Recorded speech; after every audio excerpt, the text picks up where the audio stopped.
नमस्कार, आप देखना शुरू कर चुके हैं लाइव सिटीज को। मेरा नाम अभिषेक है। मुजफ्फरपुर डबल मर्डर मामले में बड़ा खुलासा हुआ है। आपको बता दें कि मुजफ्फरपुर में पति पत्नी की हत्या कर दी गई और शव को ठिकाने लगा दिया गया। इस पूरे मामले में पुलिस ने बड़ा खुलासा किया है। सिटी एसपी मुहिबुल्लाह अंसारी की ओर से खुलासा किया है, जिसमें सनसनीखेज खुलासा हुआ है। चौंकाने वाली बात है कि अपने ही भाई ने अपनी ही भाभी और भौजाई को मौत के घाट उतार दिया। पूरा मामला सुनिए, आप क्या कुछ बता रहे हैं मुहिबुल्लाह अंसारी, जो सिटी एसपी हैं मुजफ्फरपुर के। पहले आप वो सुनिए। 22 मई 2026 को ब्रह्मपुरा थाना अंतर्गत शेफाली जी द्वारा एक आवेदन प्राप्त कराया गया।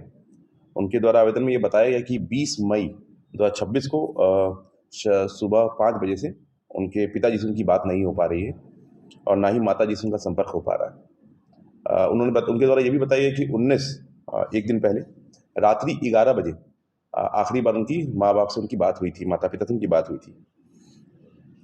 21 तारीख को उन्होंने 20 और 21 को उन्होंने उनको खोजने की कोशिश की। जब वो नहीं मिले तो 22 को उन्होंने एफआईआर के लिए एक आवेदन दिया। कांड की गंभीरता को देखते हुए हमारे वरीय पुलिस अधीक्षक द्वारा एक टीम का गठन किया गया। उस टीम की अगुवाई जो है एसडीपीओ टाउन 2 विनीता जी कर रही थी और उस टीम में जो मेंबर थे वो थाना अध्यक्ष भी थे ब्रह्मपुरा के और आईओ भी थे उस केस के। सीसीटीवी टेक्निकल और मानवीय सूचना संकलन से ये पता लगा कि अविनाश उर्फ अनुज जो उनके भाई हैं, उनके द्वारा ही जो है उसके बॉडी को जो है कहीं फेंक दिया गया या हटाया गया वहाँ से, क्योंकि सुबह उनकी गाड़ी जो है 3 बजे वहाँ से निकलते हुए हमें दिखाई दी थी। उसके बाद से 4 जून को जब तक हमें ये पता चला तब तक 4 जून को उनकी बहन सारिका देवी द्वारा एक आवेदन दिया गया कि उनके भाई जो हैं, जो अनुज हैं अविनाश, जो इस केस में अभियुक्त हैं, वो गुमशुदा हो गए हैं। और इसी उनकी तलाश में ही जब पुलिस उनकी बहन के घर पहुंची तो वो कार बरामद की गई इंडिका, जो सुबह 3 बजे मनोज भगत जी के घर से निकली थी। इसके बाद पुलिस जो है अभियुक्त अविनाश उर्फ अनुज के तलाश में लग गई और 23 अगस्त 2026 को उनको बनारस से बरामद किया। इसके पहले भी टेक्निकल एनालिसिस से ये मालूम चला कि इससे पहले वो हरिद्वार, केदारनाथ, बद्रीनाथ, देवघर भी घूम चुके थे और उधर भी छुपने की कोशिश कर रहे थे। उसके बाद आखिरी में जब बनारस आए तो उसको पुलिस ने वहाँ पे गिरफ्तार किया। उन्होंने अपने स्वीकृति बयान में बताया कि यह लड़ाई जो है प्रॉपर्टी को लेकर थी। उनके भाई से एक प्रॉपर्टी का विवाद था जिसको लेकर ये पूरा उनका मर्डर किया गया।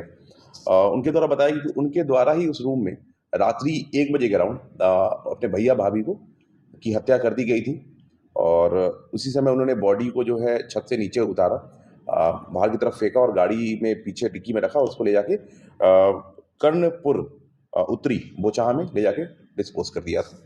उसके बाद से बॉडी को पोस्टमार्टम के लिए कल भेज दिया गया है और डीएनए एनालिसिस भी कराया जा रहा है। किस हत्या किया गया? उनके द्वारा बताया गया कि एक मूर्ति थी, मूर्ति से मारकर सर पे जो है मारा गया था, जिससे काफ़ी ब्लड निकल गया और उनकी भाभी की हत्या जो उन्होंने गला दबाकर कर दी थी। जमीन सर खानदानी है या कोई नया? ये पुराना जो है भाइयों के आपस में बंटवारे की जमीन थी जिसको लेकर विवाद था।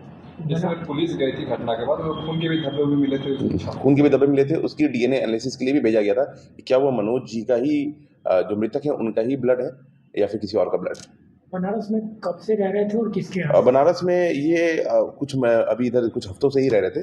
उससे पहले ये बाकी जगह पे भी घूम रहे थे और छुपने की कोशिश कर रहे थे। स्पीडी ट्रायल वगैरह चलाएंगे? हाँ, इसकी स्पीडी ट्रायल में इस केस को दिया जाएगा। इसमें पर्याप्त साक्ष्य हैं कि इनके द्वारा ही जो है मर्डर किया गया। क्या बहन की भी भूमिका सामने आई है? अभी तक नहीं सामने आई है। अभी तक बहन की कोई इसमें भूमिका सामने नहीं आई है।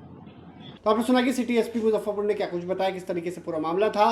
बड़ा खुलासा हुआ है और ये खुलासा आपको बता दें कि संपत्ति विवाद के चक्कर में मर्डर की वारदात हुई है। इस खुलासे में यही बात सामने आई है। आरोपी को गिरफ्तार कर लिया गया है और आगे की कार्रवाई की जा रही है। बने रहिए लाइव सिटीज के साथ। हमारे यूट्यूब चैनल सब्सक्राइब करिए। धन्यवाद।